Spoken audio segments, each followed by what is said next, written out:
Hello mga bishiwaps kung minawahal, this is me, Kula. So, for this video mga beshi is, may parcel naman akong dumarating, no? Another burol. So, mag-unboxing tayo mga besh.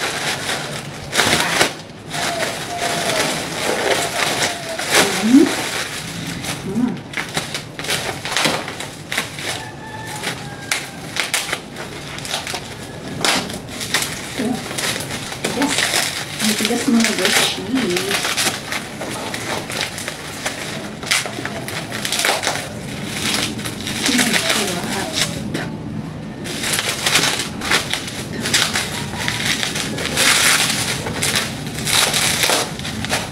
So, ito ang ating farsa. Ang items is Kifify, no? Kung mabaho yung talar mo mga dzay, ito na yung bagay sa'yo dzay. Maraming beses na ako ditong gumagamit ng dzay, no? Pag ginagamit mo siya, guys, maramdaman mo yung cooling effect dzay sa yung talar. Tapos, sobrang bango niya. Sobrang bango niya. Nakailang beses na ako nitong gumagamit dzay, no?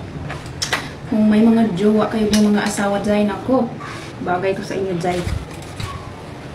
Dapat lang nating alagaan ang ating mga talar dzay kasi diyan tayo nagmumula. Diba? Ang bango dzay. Sarap kainin dzay. Sobrang bango. So, ito na yung sagot nyo kung mabaho yung talar nyo. Diba? Ang link mga dzay, ilagay ko sa comment section. Bye!